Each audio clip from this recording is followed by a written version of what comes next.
Hello दोस्तों, नमस्कार। आपके अपने यूट्यूब चैनल पर आपका स्वागत है। दोस्तों, द्रौपदी ने दिया था श्राप, जिसके चलते कुत्ते खुले में करते हैं सहवास। वैसे हमने महाभारत और रामायण को देखा ही होगा, लेकिन क्या आपको याद है कि द्रौपदी ने आखिर क्यों और कैसा श्राप दिया था कुत्तों को, जिसकी सज़ा आज तक ये भुगत रहे हैं? अगर नहीं याद है तो आज हम आपको इसका पूरा इतिहास बताने वाले हैं। आखिर द्रौपदी ऐसा क्या श्राप दिया था जिसकी सज़ा ये कलयुग में भी भुगत रहे हैं? आज हम आपको इसके बारे में रोचक कहानी बताने जा रहे हैं। इसके बारे में शायद ही आपको पता हो। बहुत से लोगों को पता होगा कि द्रौपदी के श्राप के कारण कुत्ते खुले में ही सहवास करते हैं, पर क्या आपको यह पता है कि द्रौपदी ने आखिर क्यों और कौन सा श्राप दिया था कुत्तों को, जो इसकी सज़ा आज तक ये भुगत रहे हैं? अगर नहीं पता है तो जल्दी से हमारे पेज को लाइक करें।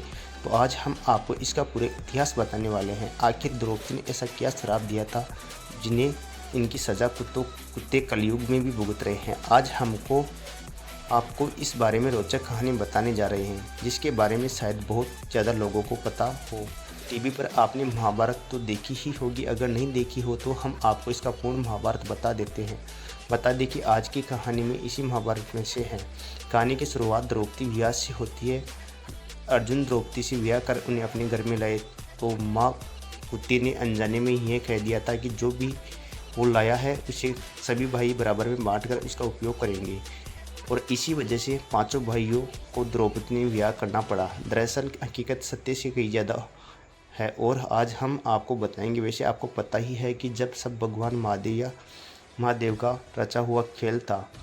आपको बता दें कि द्रौपदी ने भगवान शिव की पूजा करके सबसे वरदान मांगा था कि उन्हें बल, बुद्धि, कौशल, धैर्य और नैतिकता से संपूर्ण वर प्राप्त हो, लेकिन द्वापर युग में ऐसा संभव नहीं हो सका। हर किसी ने किसी युक्ति में कुछ न कुछ कमी होती थी। इसी वजह से द्रौपदी को ये सारे गुण उनके अलग अलग पतियों में मिले और इसी कारण उन्हें 5 पांडवों से शादी करनी पड़ी थी। आज अर्जुन ने द्रौपदी को शादी करके घर लाए थे, तो इसी कारण अनजाने में माँ कुंती के मुंह से ये निकल गया कि उसे आपस में सब बांट लो, और अपनी माँ कुंती का मान रखने के लिए पांडवों को द्रौपदी से शादी करनी पड़ी।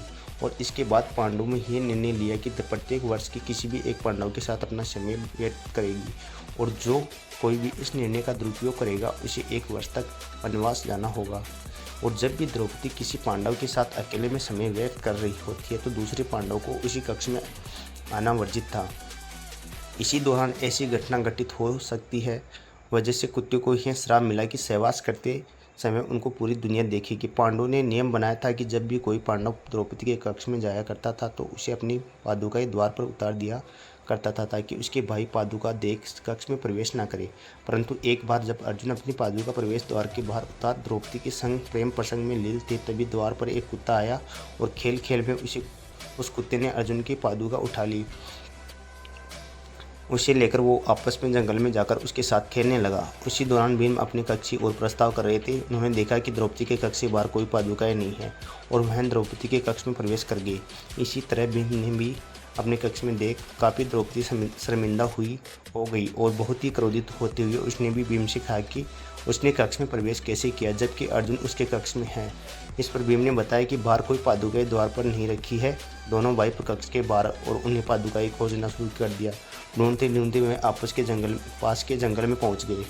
उन्होंने देखा कि एक कुत्ता अर्जुन की पादुकाओं के साथ खेल रहा है। द्रौपदी इस बात से बहुत लज्जित महसूस कर रही थी और उतनी क्रोधित थी तो उसने क्रोध में आकर कुत्ते को यह श्राप दिया कि जैसे आज तुमने मुझे भीम से सहवास करते देखा है, उसी तरह तुम्हें सारी दुनिया सहवास करते देखेगी। तभी से माना जाता है कि कुत्ते सहवास करते समय लोग लज्जा की चिंता नहीं करते हैं।